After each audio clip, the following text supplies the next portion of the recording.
TNSRB SI மற்றும் PC 2025 தேர்வுகளை எதிர்நோக்கி இருக்கக்கூடிய மாணவர்களுக்கான புதிய வகுப்புகள் எப்ப துவங்க இருக்குது அப்படின்னு பாத்தீங்கன்னா வரக்கூடிய 21 திங்கட்கிழமை வந்து வரக்கூடிய 21/4/2025 முதல் முப்படையின் 3 கிளைகளிலும் வேலூர், திருச்சி மற்றும் விருதுநகர் 3 கிளைகளிலும் புதிய வகுப்புகள் துவங்க இருக்குது.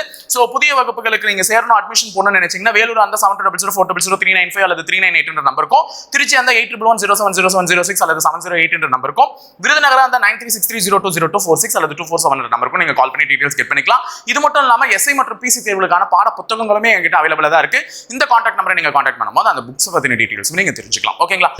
ஹாய் கைஸ், வெல்கம் டு முப்படை ட்ரைனிங் அகாடமி. சோ கைஸ் வந்து இன்னைக்கு நம்ம எஸ்ஐ அல்டிமேட்ல என்ன பார்க்க போறோம் அப்படின்னு பாத்தீங்கன்னா சமூக அறிவியல் வினாக்கள் தான். சோ சமூக அறிவியல் வினாக்கள்ல எல்லாமே கலந்த மாதிரி பார்க்க போறோம். சோ எல்லாத்தையுமே தொடர்ந்து லிசன் பண்ணுங்க. ஏன்னா நம்ம நிறைய பாயிண்ட்ஸ் ரீகாலிங் தாங்க. எஸ்ஐ அல்டிமேட்டை பொறுத்தவரையும் it's time to recall our self. நம்ம மைண்ட்ல என்னெல்லாம் இருக்கு, எவ்வளவு படிச்சது ஸ்டோர் ஆயிருக்கு அப்படின்றத எல்லாத்தையுமே ஒன்ஸ் ரீகால் பண்றதுக்காக தான் நம்ம எஸ்ஐ அல்டிமேட்குள்ளே வரோம். ஸோ எஸ்ஐ அல்டிமேட் ரொம்ப ஈஸியாகவும் இருக்கும், நிறைய கத்துக்கிட்ட மாதிரியும் இருக்கும். எண்ட் ஆஃப் த செஷன் வந்து ஒரு கிளாரிட்டி நீ கெட் பண்ணிட்டு போவேன். ஓகேவா? ஸோ இன்னைக்கு அதுக்கு முன்னாடி ஒரு சின்ன அனௌன்ஸ்மெண்ட் என்ன அப்படின்னு பாத்தீங்கன்னா, முப்படை பயிற்சி மையத்தின் 3 கிளைகளிலுமே எஸ்ஐ மற்றும் பிசி தேர்வுகளுக்கான புதிய வகுப்புகள் வந்து துவங்கி போயிட்டு இருக்குன்னு சொல்லிட்டு முன்னாடி ஆட் பார்த்துருப்பீங்க. ஸோ நியூ பேட்ச்க்கான ஸ்டார்டிங் டேட் என்னைக்கு அப்படின்னு பாத்தீங்கன்னா, ஸோ 21/4/2025. ஸோ போத் எஸ்ஐ ஆகட்டும் பிசி ஆகட்டும் ரெண்டு பேருக்குமே அந்த பேட்ச் வந்து ஸ்டார்டிங் டேட் வந்து அதுதான். So Vellore, Trichy and then Virudhunagar எங்கே அட்மிஷன்ஸ் போடணும்னாலும் இந்த டேட்டில் நீங்கள் வந்து அட்மிஷன்ஸ் போட்டுக்கலாம். கால் பண்ணி அந்த கன்சர்ன் பிரான்ச் நம்பருக்கு நீங்கள் கால் பண்ணி அதுக்கான டீட்டெயில்ஸை கெட் பண்ணிக்கலாம். மேலும் வந்து பார்த்தீங்கன்னா டெஸ்ட் பேட்சஸ்மே போயிட்டு இருக்கு. அதே நேரத்தில் வந்து பார்த்தீங்கன்னா புக்ஸுமே அவைலபிளாக தான் இருக்குது, நீங்கள் வேணும்னா பர்ச்சேஸ் பண்ணிக்கலாம். சரி, அதுக்கு முன்னாடி இப்போ நம்மளுடைய வீடியோக்குள்ளே போகலாம். சரியா? ஸோ வீடியோக்குள்ளே போகிறதுக்கு முன்னாடி நிறைய விஷயத்த தெரிஞ்சுட்டு போனால் நல்லது இல்லை. இப்போ நம்ம வந்து சோஷியல் சயின்ஸ் அப்படின்னு பார்க்கும்போது நிறைய என்ன பார்ப்பீங்க, இந்த மாதிரி வந்து சமூக அறிவியலில் வந்து படிச்சது அப்படின்னு சொல்லிட்டு பார்த்தீங்கன்னா கொஞ்சம் தான் இருக்கும். ஆனால் தெரிஞ்சுக்காததுன்னு பார்த்தீங்கன்னா நிறைய இருக்கும். இப்போ இது வந்து பார்த்தீங்கன்னா ஒரு சில விஷயங்களை வந்து நாங்கள் ஃபர்ஸ்ட் லிஸ்ட் அவுட் பண்ணியிருக்கோம், சூஸ் த கரெக்ட் அப்படின்னு சொல்லிட்டு. இந்த சூஸ் த கரெக்ட்ல வந்து பார்த்தீங்கன்னா என்னென்ன ஆர்டிகல்ஸை எதோட மேட்ச் பண்றீங்க, சரியான ஒன்றை தேர்வு செய்யுங்கன்னு சொல்லியிருக்கேன். ஃபர்ஸ்ட் ஆர்டிகல் நம்பர் 24 வந்து பாத்தீங்கன்னா ப்ரோஹிப்ஸ் சைல்டு லேபர் அப்படின்னு சொல்லி கொடுத்துருக்காங்க. அதாவது பிரிவு 24 என்பது குழந்தை தொழிலாளர் முறையை தடை செய்வதற்கான ஒரு பிரிவா பார்க்கப்படுதா அப்படின்னு கேட்டீங்கன்னா ஆமா, சரி. ஓகேவா? பிரிவு அந்த 24 என்பது குழந்தை தொழிலாளர் முறையை தடை செய்யுது. அதாவது 14 வயதிற்கு உட்பட்ட குழந்தைகள் ஒரு கடுமையான பணிச்சுமைகளிலோ அல்லது வந்து ஏதாவது ஒரு ஆபத்து விளைவிக்கக்கூடிய ஒரு தொழிலகங்களிலோ கண்டிப்பா என்ன பண்ணக்கூடாதுன்னு பாத்தீங்கன்னா வேலையில இருக்கக்கூடாது அப்படின்னு சொல்லிட்டு இந்த ஆர்டிகல் 24 வந்து நமக்கு என்ன பண்ணுதுன்னு பாத்தீங்கன்னா சொல்லுது. So prohibits child labour, correct. So 14 இயர்ஸுக்கு கீழே இருக்கிறவங்க, பிலோ 14 இயர்ஸுக்கு கீழே இருக்கிறவங்க கண்டிப்பா வந்து ஒரு அசாடியஸ் சிச்சுவேஷன்ல வந்து ஒர்க் பண்ணக்கூடாது. ரொம்ப கொடூரமான சூழ்நிலைகள்ல வேலையில அமர்த்தக்கூடாது, பணியிலே அமர்த்தக்கூடாது. அது ரொம்ப ரொம்ப முக்கியம். ஸோ அப்போ இது கரெக்டாக தான் பொருந்திருக்கு. அடுத்தது article 45 provides for children to develop in healthy manner. பிரிவு 45 ஆரோக்கியமான குழந்தைகளை வளர வழிவகை செய்கிறதா அப்படின்னு கேட்டீங்கன்னா அதுதான் இங்க வந்து நமக்கு தப்பா பொருந்திருக்கு. என்ன அப்படின்னு பாத்தீங்கன்னா, ஸோ பிரிவு 45 ஆரோக்கியமான குழந்தைகள் வழிவகை செய்ய பொருந்தல. அது வந்து சொல்றது யாருன்னு பாத்தீங்கன்னா பிரிவு 39F தான். அப்போ இங்க சொல்லியிருக்கக்கூடிய இந்த ஒரு விஷயம் வந்து பிரிவு 39F செய்ய வேண்டிய வேலை. அப்ப ஆரோக்கியமான குழந்தைகள் வளர வழிவகை செய்ய வேண்டியது எதுன்னு பாத்தீங்கன்னா பிரிவு 39F. அப்போ இங்க 39Fக்கு என்ன கொடுத்திருக்காங்க, provides the state shall endeavor to provide yearly childhood care and education for all children until they complete the age of 6 years. 6 வயது வரை அனைத்து குழந்தைகளுக்கும் ஆரம்பகால குழந்தை பராமரிப்பு மற்றும் கல்வியை வழங்க அரசு முயல்கிறதா அப்படின்னு சொல்லிட்டு கேட்டா இதுவுமே இது கிடையாது. ஏன்னா 39F செய்யறதா 45 கிட்ட கொடுத்துட்டு இருக்காங்க. அப்ப இது யாருக்குன்னு பாத்தீங்கன்னா இந்த மேல இருக்கக்கூடிய பிரிவு 45 செய்யற வேலை. ஏன்னா ஷார்ட்கட்டே இருக்கும் 45 4-5னா பக்கத்துல என்னது 6. அப்ப 6 வயது வரை இருக்கக்கூடிய குழந்தைகளுக்கு பாதுகாப்பான ஒரு சூழ்நிலையை வளரக்கூடிய வழிவகை செய்வதற்கும் அதே நேரத்தில் அவர்களுக்கான ஆரம்ப கால கல்வியை வழங்குவதற்கும் தடை செய்யாமல் ஏற்படுத்தக்கூடிய ஒரு பிரிவு என்ன அப்படின்னு பாத்தீங்கன்னா பிரிவு 45. அப்ப 4-5ன்றது 6 வயது வரை இருக்கக்கூடிய குழந்தைகளுக்கு நீங்க செய்யக்கூடிய ஒரு சில விஷயங்களை சொல்லி கற்றுக் கொடுக்குது. சரி, புரியுதா? அப்ப இது தெரிஞ்சுக்கோங்க. இது ரெண்டுமே தவறா பொருந்திருக்கு, மாத்தி பொருந்திருக்கு. அப்ப இதுக்கு என்ன ஆன்சர்? 1 மட்டும் தான் சரி. only 1 is correct. சரியா? அப்போ 6 வயது வரை குழந்தைகளுக்கு எப்பவுமே வந்து ஊட்டச்சத்துகள் இருக்காது. இதெல்லாம் நம்ம பார்த்துருப்போம். அங்கன்வாடிகள் மையங்கள்ல பாத்தீங்கன்னா சத்துணவு மாவுகளை கொடுப்பாங்க, குழந்தைகளுக்கு முட்டைகள் கொடுப்பாங்க. ஸோ அந்த மாதிரி 6 வயது இருக்கக்கூடிய குழந்தைகளுக்கு தேவையான ஊட்டச்சத்து உள்ள பொருட்களை கொடுக்கறதுக்காகட்டும், அதே நேரத்துல 14 வயசு வரை அவர்களுக்கு ஒரு இலவச கல்வி, கட்டாய கல்வியை கொடுப்பதாகட்டும் அரசனுடைய கடமையா ஏற்று செயல்படுத்தக்கூடிய ஒரு பிரிவு தான் என்னன்னு பாத்தீங்கன்னா ஆர்டிகல் 45 பிரிவு 45. அப்ப பிரிவு 39F என்ன செய்யுது, பிரிவு 45 என்ன செய்யுதுன்றதை பார்த்துக்கோங்க, மாத்தி பொருந்தி இருக்கு. ஸோ அதே மாதிரி வந்து பாத்தீங்கன்னா செகண்ட் கொஸ்டின் ஈஸியான ஒரு கொஸ்டின் தான் கேட்டிருக்கோம். Dash is called as a dark continent அப்படின்னு கொடுத்துருக்காங்க. இருண்ட கண்டம் டார்க் ஏகே அப்படின்னு சொன்னோன்னே ஞாபகம் வச்சிருக்கூடாது. இருண்ட கண்டம் என்று அழைக்கப்படக்கூடியது எதுன்னு பார்த்தீங்கன்னா ஆப்பிரிக்கா கண்டம். ஸோ இருண்ட கண்டம் என்று அழைக்கப்படக்கூடியது எது? ஆப்பிரிக்கா கண்டம். ஏன் அதை அழைக்கிறார்கள் என்று பலருக்கும் தெரியும். அது மட்டும் இல்லாமல் ஆப்பிரிக்காவில் உள்ள லிபியா என்ற பகுதியில் அதிகபட்ச வெப்பநிலையான 57 டிகிரி செல்சியஸ்லாம் பதிவானதுன்னு சொல்லியிருப்பாங்க. அது எந்த ஆண்டுன்றதுல இந்த நேரத்துக்கு உடனே ஆப்பிரிக்கா பற்றி படிக்கும்போது அப்படியே ஒரு கண்ணோட்டமாக ஓடணும். அதே நேரத்தில் இந்த அண்டார்டிகாவை என்னன்னு சொல்லுவாங்க அப்படின்றது எல்லாருக்குமே தெரியும். அறிவியல் கண்டம். So lot of experiments carried out here. So அறிவியல் கண்டம் என்று அழைக்கப்படக்கூடியது எதுன்னு பார்த்தீங்கன்னா அண்டார்டிகாவை சொல்லுவாங்க. மனிதர்கள் வாழ தகுதி இல்லாத ஒரு கண்டமாகவும் கருதப்படுகிறது. ஸோ அப்போ ஆப்பிரிக்கா வந்து இருண்ட கண்டம், அண்டார்டிகா வந்து அறிவியல் கண்டம். ஸோ மீதம் இருக்கக்கூடிய 2 கண்டங்களான ஆசியா மற்றும் ஆஸ்திரேலியா இதெல்லாம் பார்க்கும்போது கண்டங்களை பற்றின ஏதாவது ஒரு சில விஷயங்கள் உன் மைண்டுக்குள்ள வந்துட்டு போச்சு அப்படின்னா நீ படிச்சது எதுவுமே மறக்கலன்னு அர்த்தம். எனக்கு டக்குன்னு என்ன ஞாபகம் வரும்னா ஆசியாவிலேயே மிக உயர்ந்தமான சிகரம் எவரெஸ்ட் மலை அப்படின்னு சொல்லிட்டு ஞாபகம் வரும், மவுண்ட் எவரெஸ்ட். ஆஸ்திரேலியாவில் எது உயர்ந்தமான சிகரம் அப்படின்னு பார்த்தீங்கன்னா காஸ்கி யூஸ்கோ அப்படின்னு சொல்லிட்டு டக்குன்னு ஞாபகம் வரும். காஸ்கி யூஸ்கோ. ஏன்னா ஆஸ்தினா காசை யூஸ் பண்ணிக்கோங்கன்னு சொல்லியிருப்பேன் ஷார்ட்கட்ல. அண்டார்டிகாவில் எது வந்து அப்படின்னு சொன்னீங்கன்னா வின்சென்ட் மாஹிப் அப்படின்னு சொல்லியிருப்பாங்க, வின்சென்ட் மாசிப். ஸோ இது வந்து ஞாபகம் வரும். அடுத்தது ஆப்பிரிக்காவில் வந்து பார்த்தீங்கன்னா கிளிமாஞ்சாரோ. ஸோ இதெல்லாம் வந்து பார்த்தீங்கன்னா உயரமான சிகரங்களா அடிப்படையில் இருக்குது. அப்போ ஒரு கண்டங்களை பார்க்கும்போது அது ரிலேட்டடாக அந்த கொஸ்டின் எனக்கு டக்குன்னு ஞாபகம் வந்துச்சுட்டா, நான் இல்லைன்னே சொல்லலை. இப்போ இந்த கொஸ்டினை நான் படிக்கும்போது இது மட்டும் எனக்கு ஞாபகம் வராமல் அது ரிலேட்டடாக ஒரு சில பாயிண்ட்ஸுமே நான் மைண்டில் படிச்சது ஞாபகத்துக்கு எடுத்துட்டு வந்துட்டேன்னா எனக்கு மேக்ஸிமம் எதுவுமே மறக்கலன்னு அர்த்தம். இப்போ உங்களை ஒரு கொஸ்டின் கேட்டுட்டு போகிறேன். இந்த ஒரு நல்ல கண்டம் இருக்கும்ல ஐரோப்பா. ஸோ அந்த யூரோப்பில் இருக்கக்கூடிய உயர்ந்தமான சிகரம் எது அப்படின்றத மறக்காம கமெண்ட் பாக்ஸில் கமெண்ட் பண்ணிட்டு போங்க. ஸோ ரோப் வச்சு என்ன பண்ணுவீங்கன்னு நான் சொல்லியிருக்கேன். ஸோ அதை வச்சு ஷார்ட்கட் ஞாபகம் இருந்துச்சுன்னா கண்டிப்பாக மறக்காம சொல்லிடுவீங்க.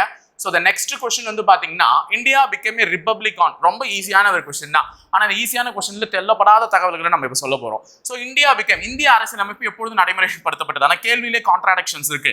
இங்கிலீஷில் வந்து குடியரசு எப்பொழுது பெற்றதுன்னு கேட்டுட்டு இருக்காங்க. ஆனால் இங்கே இந்திய அரசியலமைப்பு எப்பொழுது நடைமுறைப்படுத்தப்பட்டதுன்னு தான் கேட்டிருக்காங்க. ஸோ அப்போ நீங்கள் இங்கிலீஷில் கொஸ்டின் மாற்றிக்கோங்க. Indian constitution game into force அப்படின்னு சொல்லிட்டு மாற்றிக்கோங்க. Indian constitution came into force. அப்போ எப்ப ஏத்துக்குனாங்கன்னு இருக்கு, எப்ப நடைமுறைப்படுத்தப்பட்டதுன்னு இருக்கு. So came into force on our Republic Day, January 26th 1950. அந்த ரிப்பப்ளிக் டே அன்னைக்கு தான் என்ன பண்ணுச்சுன்னு பாத்தீங்கன்னா இந்திய அரசியலமைப்பானது நடைமுறைப்படுத்தப்பட்டது. அப்ப ஏற்றுக்கொள்ளப்பட்டது எப்பன்னு பாத்தீங்கன்னா நவம்பர் 26 1940. இது வந்து ஏற்றுக்கொள்ளப்பட்டது. ஓகேங்களா, ஏற்றுக்கொள்ளப்பட்டது.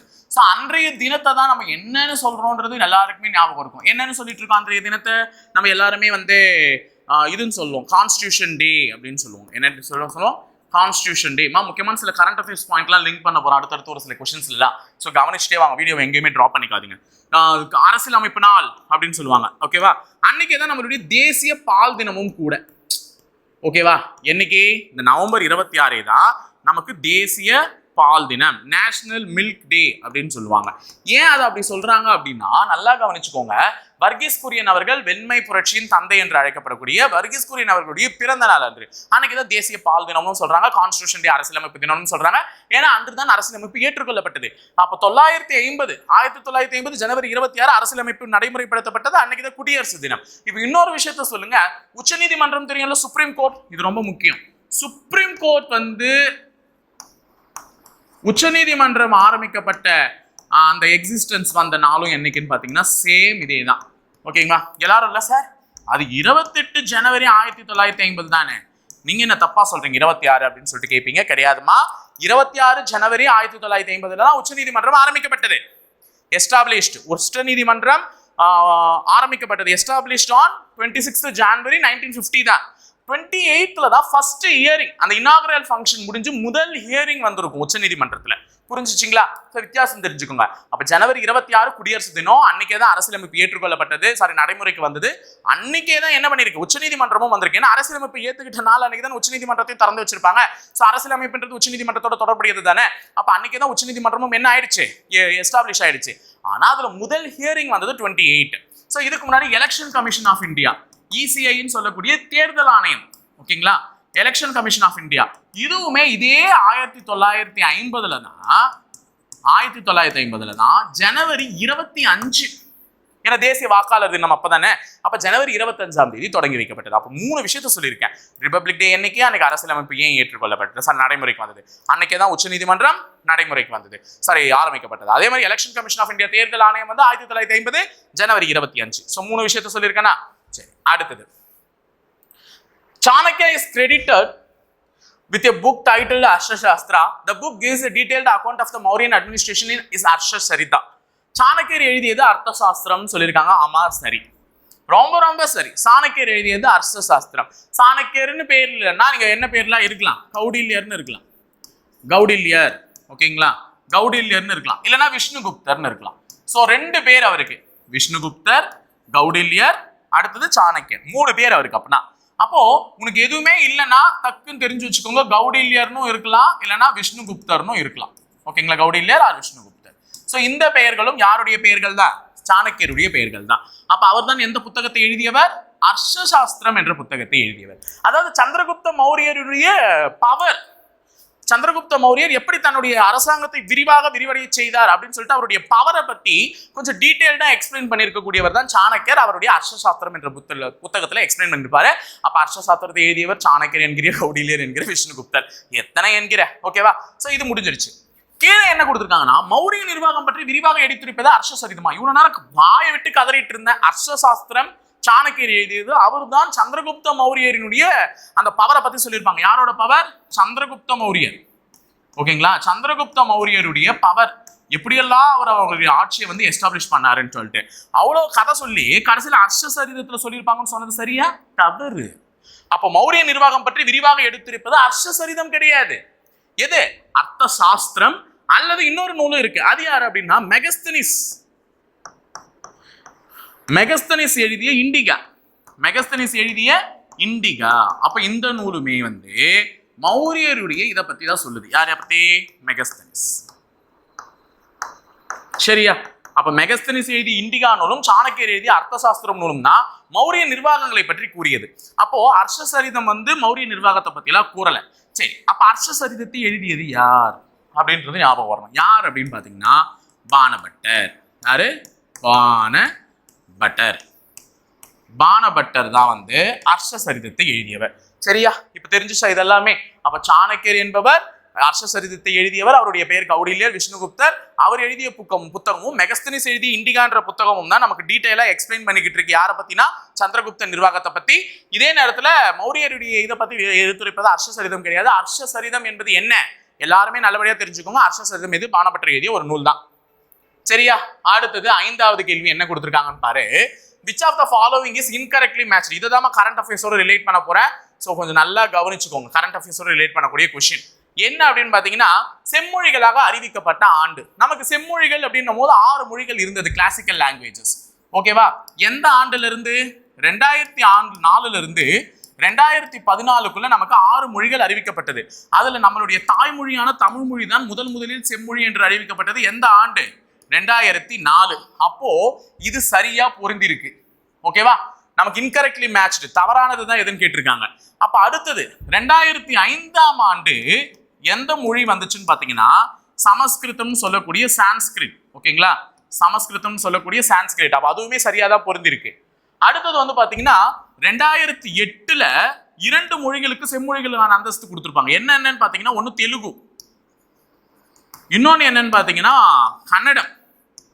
இந்த 2 மொழிகளுக்குமே கொடுத்திருப்பாங்க. அது வந்து 2008. அப்ப தெலுங்கு வந்து 2008 தான், கரெக்டா தான் பொருந்திருக்கு. ஆனா கன்னடமும் 2013 கொடுத்திருக்காங்க. அப்ப இதுதான் தவறா பொருந்திருக்கு.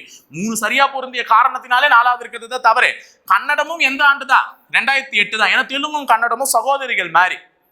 அப்போ கன்னடமும் தெலுங்கும் 2008ஆம் ஆண்டு செம்மொழிக்கான அந்தஸ்து பெற்றது. அப்ப 2013ல யாருக்கான அந்தஸ்து கிடைச்சிச்சுன்னா, மலையாளம், நம்மளுடைய சகோதரி மலையாளத்துக்கு கிடைச்சிச்சு. அப்ப 2014 யாருக்கு கிடைச்சிச்சுன்னா, ஒடியா என்ற மொழிக்கு கிடைச்சிச்சு. அப்ப இந்த 6 மொழிகள் தான் செம்மொழிகளாக இருந்தது. ஆனா தற்போது எத்தனை செம்மொழிகள் இருக்குன்னா, 11 செம்மொழிகள் இருக்கு. அப்ப எக்ஸ்ட்ரா எத்தனை கூட்டப்பட்டிருக்கு, 5 மொழிகள் கூட்டப்பட்டிருக்கு. சரியா. அப்போ ஏற்கனவே இருந்த ஒரு 6 மொழிகளோட 5 செம்மொழிகள் 2024ல கூட்டப்பட்டிருக்கு. அப்ப பாருங்களேன், இந்த 4ன்ற நம்பருக்கு எவ்வளவு பவர்னு. ஃபர்ஸ்ட் 2004ல ஆரம்பிச்சு 2014 வரையும் 6 செம்மொழிகள் இருந்தது. இப்ப 2024ல 5 மொழிகளுக்கு செம்மொழி அந்தஸ்து கொடுத்திருக்காங்க. யாருன்றதை ஞாபகம் வச்சுக்கிறதுக்கு ஷார்ட்கட், எம்பியினுடைய பிஏ பெங்காலுக்கு போனாரு. எம்பியினுடைய பிஏ பெங்காலுக்கு போனாரு இப்படின்னு ஞாபகம் வச்சுக்கோங்க. அப்ப எம்பிபிஏ பெங்காலுக்கு போனார். இதுதான் அந்த 5 மொழி. என்னன்னா 5வது மொழி பெங்காலி எழுதிட்டேன். 5வது மொழி டைரக்டாவே எழுதிட்டேன். என்னது? பெங்காலின்ற மொழிக்கு கொடுத்துருக்காங்க. மேற்கு வங்காளத்துல பேசக்கூடிய பெங்காலி மொழிக்கு சிறப்பு அந்தஸ்தான செம்மொழி அந்தஸ்து கொடுத்துருக்காங்க. அப்ப எம்பியினுடைய பிஏ பெங்காலுக்கு போனார். ஒரு மொழி பெங்காலி. அதுக்கு முன்னாடி இருக்கக்கூடிய மொழி வந்து பாத்தீங்கன்னா அசாமிஸ். அசாம் மாநிலத்தில் பேசக்கூடிய அசாமிஸ். அப்ப அசாம் மாநிலத்தில் பேசக்கூடிய அசாமிஸ் மொழிக்கு செம்மொழி அந்தஸ்து. அப்ப எம் என்ன, பி என்ன, இன்னொரு பி என்ன? ஃபர்ஸ்ட் எம் வந்து மராத்தி. என்னது? மராத்தி.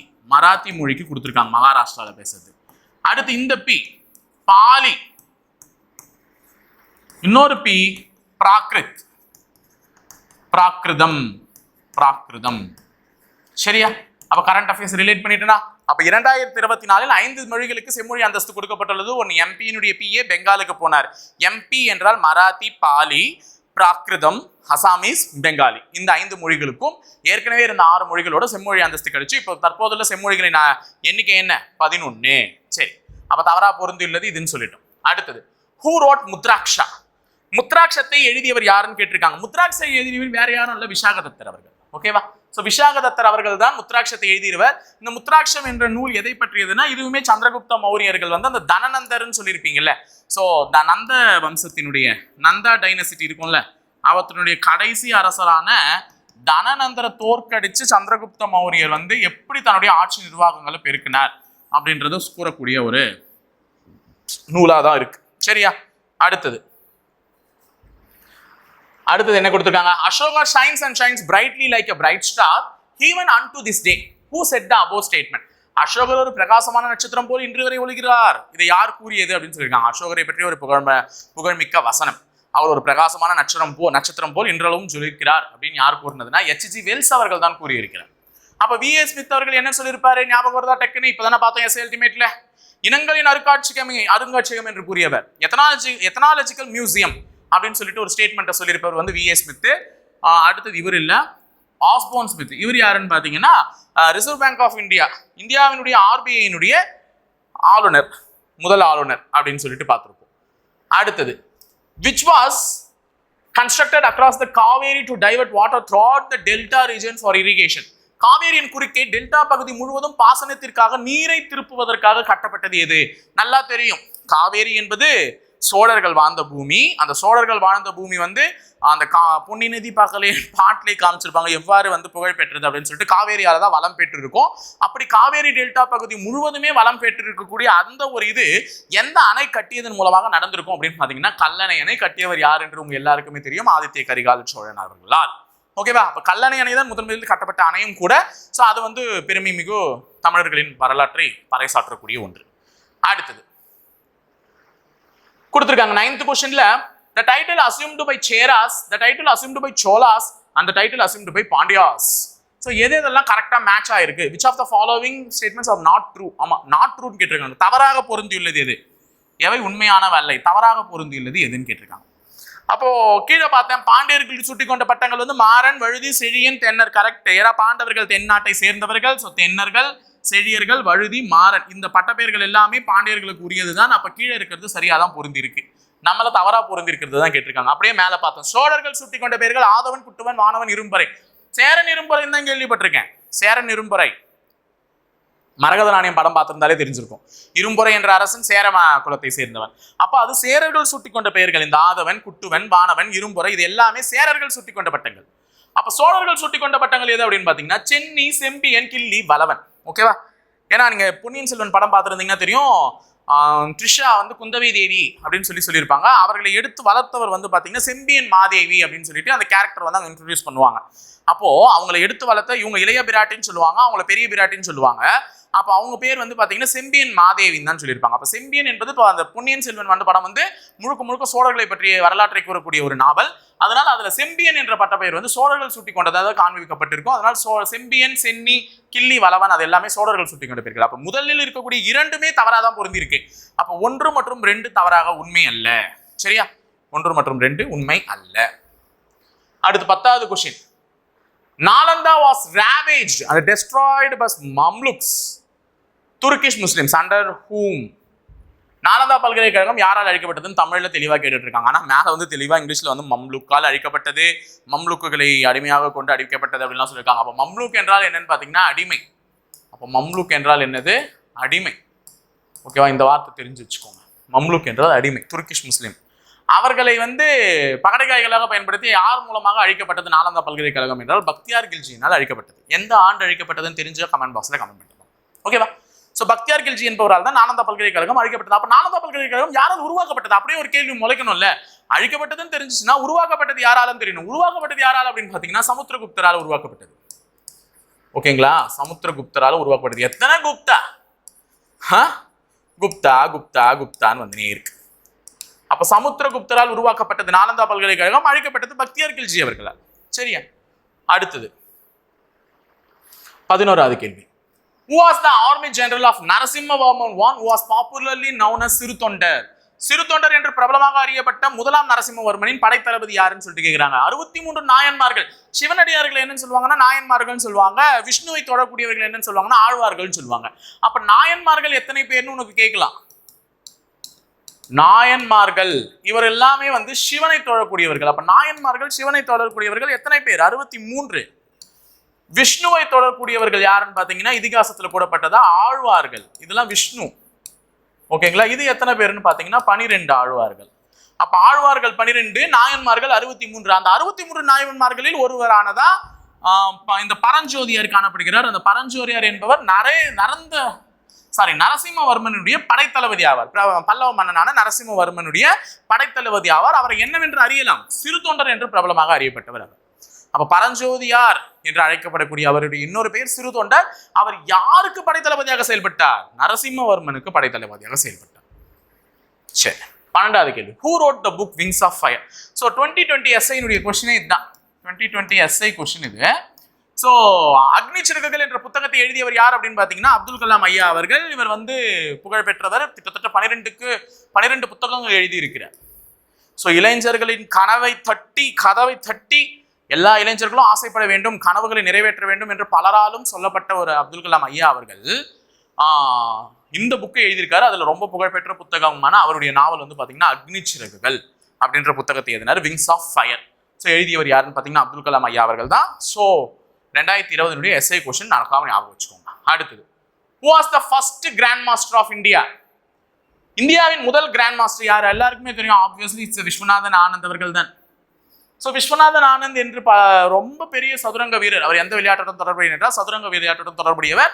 ஃபெடரேஷன் ஆஃப் கவுன்சில், இந்த எஃப்ஐடின்னு ஒன்று இருக்கும், international federation of chess association. So இதில் வந்து கிராண்ட் மாஸ்டர் டைட்டில்ஸ் வந்து வருஷம் போட்டி போட்டு வின் பண்ணி கொடுப்பாங்க. ஸோ விஸ்வநாதன் ஆனந்த் அவர்கள் வந்து பார்த்தீங்கன்னா இந்தியாவை சேர்ந்த முதல் கிராண்ட் மாஸ்டர் அவர் தான். இந்தியாவில் அவர் தான் first grandmaster title win பண்ணார். இப்போ குகேஷ் கூட வின் பண்ணார்.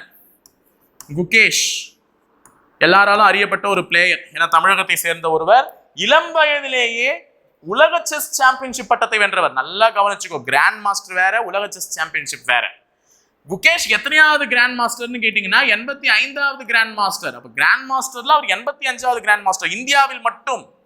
இந்தியாவில் கிராண்ட் மாஸ்டர் டைட்டில் பெற்றவர்கள் அதிகம் பேர் இருக்காங்க. ஆண்கள்ல ரொம்ப எல்லாம் இல்ல, நிறைய பேர் இருக்காங்க. அதுல முதலாம் அவர் வந்து பாத்தீங்கன்னா விஸ்வநாதன் ஆனந்த் அவர்கள். 85வது ஆள் தான் யாரு? குகேஷ் அவர்கள். இவரு 85வது கிராண்ட் மாஸ்டர். ஆனா உலக chess championship, world chess championship title அடிச்சதுல இதுவரையும் இவர் ஃபர்ஸ்ட், இவர் 2வது. அவ்வளவுதான். புரியுதுங்களா? அப்ப வேர்ல்டு செஸ் சாம்பியன்ஷிப் டைட்டில்ன்றது வேற, கிராண்ட் மாஸ்டர்ன்றது வேற. கிராண்ட் மாஸ்டர்ல இவர் 85வது, செஸ் சாம்பியன்ஷிப் டைட்டில் தன்னுடைய இளம் வயதுல அடிச்சவர் இவர் தான், குகேஷ் அவர்கள். ஸோ இந்த மாதிரி இளம் வயதுன்றது ரொம்ப முக்கியம். ரொம்ப 18 வயது நிரம்பிய ஒருவர் இந்த ஒரு டைட்டில் வின் பண்ணி நாட்டுக்கு பெருமை சேர்க்கிறாருன்னா அது பெரிய விஷயம். ஸோ 2வது chess championship from India, chess champion from India, அதுவும் தமிழகத்தை சேர்ந்தவர்கள் தான் இருவருமே. அப்ப விஸ்வநாதன் ஆனந்த் அவர்கள் முதலாம், அடுத்தது இவர் குகேஷ் அவர்கள் 2வது செஸ் சாம்பியன். ஸோ இன்னொரு விஷயம் எதை நான் சொல்லணும்னு ஆசைப்பட்டேன்னா, இந்த செஸ் கிராண்ட் மாஸ்டர் வந்து ஆண்கள் அதிகப்படியான நபர்கள் வின் பண்ணியிருக்காங்க, பெண்கள் அதிகப்படியான நபர்கள் வின் பண்ணல. இதுவரை 3 பேர் தான் கிராண்ட் மாஸ்டரே வின் பண்ணியிருக்காங்க. யார் அந்த 3 பேர்னா, 3வது இடத்துல இருப்பவங்க பேர் வந்து சொன்னாலே தெரியும், வைசாலி அவர்கள். இவர் யாருன்றது உங்க எல்லாருக்குமே தெரியும். நம்ம தமிழகத்தை சேர்ந்த பிரக்யானந்தா அப்படின்னு இருக்காருல்ல, அவருடைய சிஸ்டர். அவங்க அப்பா வந்து ஸ்போர்ட்ஸ் கோச்சும் கூட. வைஷாலி அவர்கள். இவர் வந்து மூன்றாவது பெண் கிராண்ட் மாஸ்டர். பெண்கள்ல 3 பேர் தான் கிராண்ட் மாஸ்டர் வின் பண்ணிருக்காங்க. அதுல வைஷாலி அவர்கள் 3வது. அப்ப முதல்ல இருக்கிறவங்க யாருன்னு பாத்தீங்கன்னா கொனேரு ஹம்பி, ஆந்திர பிரதேசத்தை சேர்ந்த கொனேரு ஹம்பி. ஹம்பின்னா கர்நாடகத்துல நினைச்சுக்காதீங்கம்மா, ஹம்பின்னா வந்து கர்நாடகால இருக்கு, ஆனா கொனேரு ஹம்பி எந்த இடத்துல இருக்காங்கன்னா ஆந்திராவில் இருக்காங்க. ஓகேவா? கொனேரு ஹம்பி ஆந்திராவை சேர்ந்து அவர் தான் பெண்கள்ல முதல் கிராண்ட் மாஸ்டர். 2வது கிராண்ட் மாஸ்டர் யார் அப்படின்னா ஹரிகா துரோணவல்லி. ஹரிகா துரோணவல்லி. ஓகேவா? ஹரிகா துரோணவல்லி இவங்க தான் 2ஆம் இடம். அப்போ 3 பெண்கள் இருக்கிறார்கள். ஒருத்தர் கொனேரு ஹம்பி, இன்னொருத்தர் ஹரிகா துரோணவல்லி, 3ஆம் அவர் வைஷாலி. இவர்கள் எல்லாம் கிராண்ட் மாஸ்டர் டைட்டில் வின் பண்ணுவாங்க. ஓகேவா? அடுத்து 14வது கேள்வி. Who is the advisor of the drafting committee? It's not a drafting committee, it's a drafting committee. வரைவு குழுவினுடைய ஆலோசகர் யார் அப்படின்னு சொல்லிட்டு கேட்டாங்க. 1946ல அரசியலமைப்பு எழுத ஸ்டார்ட் பண்ணும் போது என்ன சொன்னாங்கன்னா, வரைவு குழு என்பதை ஒன்று உருவாக்க வேண்டும், அதனுடைய தலைவராக அம்பேத்கர் அவர்கள் பொறுப்பேற்க வேண்டும் சொல்லிட்டாங்க. ஏன்னா இவர் தான் சுதந்திர இந்தியாவின் முதல் சட்ட அமைச்சரும் கூட, லா மினிஸ்டர். இவர் வந்து சேர்மன், தலைவர். ஓகேவா? நான் கேட்டது யாருங்க? ஆலோசகர் கேட்டிருக்கேன். Who is the ஆலோசகர்? அட்வைசர். ஸோ அட்வைசர் யார் அப்படின்னு பார்த்தீங்கன்னா BN ராவ் அவர்கள். ஓகேவா? ஸோ இவருடைய தலைமையின் கீழ் நடந்த இதுதான் வந்து பிப்ரவரி மாதம் வந்து 1948ல தன்னுடைய முதல் பிரதியை, அரசியலமைப்பினுடைய முதல் பிரதியை வந்து காமிச்சாங்க. ஃபர்ஸ்ட் இது. சரியா? ஓகே. அடுத்து 15வது கேள்வி. Which is the first country to allow women to vote in 1893? இது which? It's not who, which. பெண்களை வாக்களிக்க அனுமதித்த முதல் நாடு 1893ஆம் ஆண்டு எந்த ஒரு நாடு அனுமதிச்சு அப்படின்னு பாத்தீங்கன்னா நியூசிலாந்து. எந்த ஒரு காரியத்தையும் புதுசா செய்யறதுனால தான் அதுக்கு பேர் புது லேந்துன்னு பேரு, நியூசிலாந்து. அப்ப பெண்களுக்கு வாக்களிக்கக்கூடிய உரிமை இருக்குன்னு சொல்லிட்டு 1893ஆம் ஆண்டு நியூசிலாந்து வந்து என்ன பண்ணிருக்கு, அறிவிச்சிருக்கு. இது ரொம்ப ரொம்ப முக்கியம். இயரும் முக்கியம், எந்த நாடு அறிவிச்சுன்றதும் முக்கியம். அப்ப நியூசிலாந்து நாடு 1893ஆம் ஆண்டு பெண்களுக்கு வாக்களிக்கக்கூடிய ஒரு உரிமையை வழங்கியிருக்கு. ஸோ எஸ்எஸ்சி எம்டிஎஸ்ன்னு ஒரு எக்ஸாம் நடக்கும். அந்த எஸ்எஸ்சி எம்டிஎஸ்ல இந்த கொஸ்டின் கேட்டிருக்காங்க. என்னன்னா இயரெல்லாம் மென்ஷன் பண்ணல. இயரை மென்ஷன் பண்ணாம பெண்களுக்கு வாக்களிக்க அனுமதித்த முதல் நாடு எதுன்னு கேட்டிருக்காங்க. ஆப்ஷன்ல யார் இல்ல, நியூசிலாந்தே இல்ல. பசங்கள்லாம் திணறிட்டாங்க. ஆனா அவங்க ஆன்சருக்கு என்ன கொடுத்துருக்காங்கன்னா ஆஸ்திரேலியான்னு கொடுத்துருக்காங்க. என்ன கொடுத்துருக்காங்க? ஆஸ்திரேலியா. என்ன சொல்றாங்கன்னா 1893ல முதலில் வாக்களிக்க உரிமை உள்ள கோரிய வந்து உரிமை கொடுத்த ஒரு நாடு வந்து நியூசிலாந்து. அதை தொடர்ந்து 9 ஆண்டுகள் கழித்து அது பிடித்து போய் 1902ஆம் ஆண்டு வாக்களிக்க உரிமை கொடுத்த ஒரு நாடு வந்து ஆஸ்திரேலியா. அதனால நியூசிலாந்து இல்லாத பட்சத்தில் ஆஸ்திரேலியாவை ஆப்ஷனா ஃபிக்ஸ் பண்ணுங்க அப்படின்னு சொல்லிட்டு போயிட்டாங்க. ஸோ இது நடந்திருக்கு இதுக்கு முன்னாடி ஒரு கொஸ்டின் பேப்பர்ல, அதனால சொல்லிடுறேங்க. ஸோ நியூசிலாந்தை தொடர்ந்து வழங்கியது வந்து ஆஸ்திரேலியா. அப்ப இங்க ஒருத்தர் டென்மார்க்னு இருக்கான்ல, சும்மா அவன் யாருன்னா அவனை பத்தி ஒரு சின்ன தகவல் தெரிஞ்சுட்டு போங்க. மக்கள் தொகை கணக்கெடுப்பு நடத்திய முதல் நாடு யாரு? மக்கள் தொகை கணக்கெடுப்பு நடத்திய முதல் நாடு தான் யாருன்னு பாத்தீங்கன்னா டென்மார்க். அதனால தான் அவனுக்கு 10 மார்க் கொடுத்துட்டாங்க. மக்கள் தொகை எல்லாம் கணக்கெடுப்பு நடத்திருக்காருல்ல, அப்போ மக்கள் தொகை கணக்கெடுப்பு நடத்திய முதல் நாள். அப்ப மக்கள் தொகை தினம் எப்போ ஞாபகம் வருதா? ஒரு விஷயத்தை சொன்னா அது ரிலேட்டட் இன்னொரு விஷயம் ஞாபகம் வரல. மக்கள் தொகை தினம் எப்போ? கமெண்ட் பாக்ஸ்ல கமெண்ட் பண்ணிட்டு போங்க ஞாபகம் வந்தவங்களா. கரெக்டா? சரியா? அடுத்தது. Which battle paved way for the foundation of Mughal Empire by Babur in AD CE 1526? 1526 பாபரால் முகலாய பேரரசை நிறுவ வழிவகுத்த போர் எதுன்னு சொல்லிட்டு கேட்கிறாங்கம்மா. பாபர் அவர்களுக்கும் இப்ராஹிம் லோடி அவர்களுக்கும் நடந்ததுதான் அந்த போருன்றது எல்லாருக்குமே தெரியும். இப்ராஹிம் லோடி, ஓகேங்களா? ஸோ லோடி வம்சத்தை சேர்ந்த இப்ராஹிம் லோடி, பாபர் இவர்கள் இருவருக்குமே நடந்த ஒரு போர். முகலாயர்கள் வந்து இந்தியாவில் ஆட்சி அமைக்க வழிவகுத்த ஒரு போர் அப்படின்னு சொல்லிட்டு பாத்தீங்கன்னா முதல் பானிபட் போர். எந்த வருடம்னா தெளிவா இங்கே கொடுத்துட்டாங்க, 1526.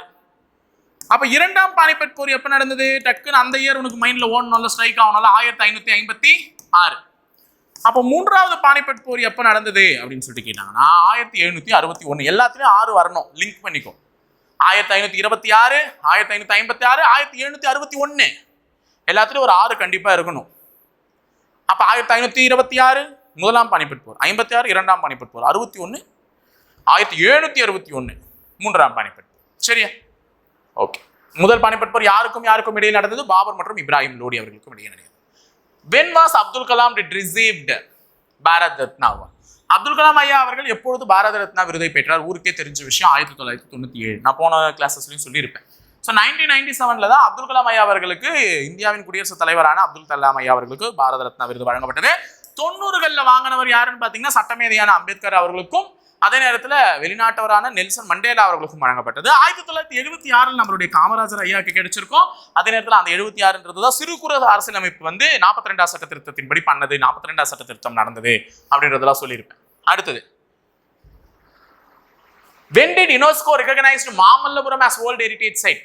மாமல்லபுரத்தை உலக பாரம்பரிய சின்னமாக யுனெஸ்கோ எப்பொழுது அங்கீகரித்ததுன்னா 1983. யுனெஸ்கோ அப்படின்னாலே எல்லாருக்கும் தெரியும், ஒரு பாரம்பரியமிக்க தலங்களை அறிவியல் கண்டுபிடிப்புகளை வந்து பாதுகாக்கணும், இல்லைன்னா எதனா ஒன்று பண்ணணும் அப்படின்னா அந்த யுனெஸ்கோ பாரம்பரியமிக்க தலம் தான் வந்து அதை அனௌன்ஸ் பண்ணும். இதெல்லாம் பாதுகாத்துக்கோங்க, இதெல்லாம் இதுக்கப்புறம் வராது, இதெல்லாம் வச்சுக்கோங்க, இதெல்லாம் வந்து நான் முக்கியமான இடமா கருதுறேன் அப்படின்லாம் சொல்லிட்டு யுனெஸ்கோ வரும். ஸோ அதில் மாமல்லபுரத்தை உலக பாரம்பரிய சின்னமாக அறிவிக்கப்பட்டது. அதனால தான் வந்து டூரிஸ்ட் வந்து விசிட்டர்ஸ் அதிகமாக வருவாங்க அப்படின்னு சொல்லி இருக்கிறதுல 1984. அதனால யுனெஸ்கோவினுடைய தலைமையகம் எங்க இருக்கு அப்படின்னு சொல்லிட்டு கேட்பாங்க. யுனெஸ்கோவுடைய தலைமையகம் எங்க இருக்குன்னா பாரிஸ். சரியா, ஞாபகம் வச்சுக்கோங்க, பாரிஸ். அடுத்து 19வது கேள்வி, which article abolishes the practice of untouchability? தீண்டாமையை ஒழிக்கும் சட்டப்பிரிவு எது? தீண்டாமை, ஆமையே எழவே முடியாது. ஆமையை போய் எழுன்னு சொல்ல பார்க்கலாம், எழாது. 17. அப்ப article 17 is related to the untouchability. தீண்டாமையை ஒழிக்கக்கூடிய பகுதி பிரிவு எது? ஆர்டிகல் 17. அப்ப ஆர்டிகல் 14 சட்டத்தின் முன் அனைவரும் சமம். சட்டத்தின் முன் அனைவரும் சமம்னு சொல்றதுதான் ஆர்டிகல் 14. ஆர்டிகல் 15 ஜாதி இன மாறுபாடு பற்றி கருதி பாராட்டக்கூடாது அப்படின்னு சொல்லிட்டு சொல்றது. அப்ப ஆர்டிகல் 16 எதுக்கு? ஸோ மறக்காம சொல்லு, ஆர்டிகல் 16 எதுக்கு? ஓகேவா, கமெண்ட் பாக்ஸ்ல சொல்லிட்டு போயிட்டு. Last and final question, match the following வச்சிருக்காங்க. ஸோ என்ன அப்படின்னு பாத்தீங்கன்னா, waterfalls in Tamil Nadu. Kumbakkarai falls Theni மாவட்டமா? இது தனி மாவட்டம் இல்ல, தேனி மாவட்டம். ஸோ தேனி மாவட்டத்துல தான் கும்பக்கரை நீர்வீழ்ச்சி பொருந்திருக்கு. அப்போ கரெக்டா நேருக்கு நேரா பொருந்திருக்கு. குரங்கு நீர்வீழ்ச்சி எங்க இருக்கு அப்படின்னு பாத்தீங்கன்னா கோயம்புத்தூர் மாவட்டத்துல இருக்கு. ஸோ 2 இங்க சரியா தான் பொருந்திருக்கு. அடுத்தது குற்றாலம் எங்க இருக்குன்னு பாத்தீங்கன்னா தென்காசின்னு சொல்லுவாங்க, ஆனா திருநெல்வேலி அங்க கொடுத்துருக்கிறது. ஆகாய கங்கை வந்து பாத்தீங்கன்னா நாமக்கல் மாவட்டம். ஸோ எல்லாமே நேரா பொருந்திருக்கு. ஸோ 1, 2, 3, 4 அப்படின்னு சொல்லக்கூடிய C answer is the answer. சரியா, அப்போ எந்தெந்த மாவட்டங்கள்ல எந்தெந்த நீர்வீழ்ச்சிகள் இருக்குன்றத லைனா பொருத்திருக்காங்க. ஸோ அவ்வளவுதான், முடிஞ்சிருச்சு. SI ultimate is over today. So இதுல நிறைய விஷயத்தை கத்துட்டு இருப்போம். அந்த முக்கியமா அந்த ஷார்ட்கட் ஃபார் தட் செம்மொழிகள் என்ன? எம்பியினுடைய பிஏ பெங்காலுக்கு போனார், ஞாபகம் இருக்கா? இப்போ பெங்காலி, அசாமீஸ், பாலி, பிராகிருதம், மராத்தி, இதெல்லாம் ஞாபகம் வச்சுக்கிட்டீங்கன்னா கரெக்டாக நம்மளால குறைச்சி போயிட்டே இருக்க முடியும். ஸோ எஸ்ஐ அல்டிமேட் பிடிச்சிருக்குல்ல எல்லாருக்கும்? ஸோ லைக்கை போட்டு விட்டு ஷேரை பண்ணி விட்டுட்டு சப்ஸ்கிரைபையும் போட்டு விட்டு போயிடுங்க. ஓகேங்களா? ஸோ இணைந்திருங்கள், தொடர்ந்து பயணிப்போம். முப்படை பயிற்சி மையத்தோட. நன்றி, வணக்கம்.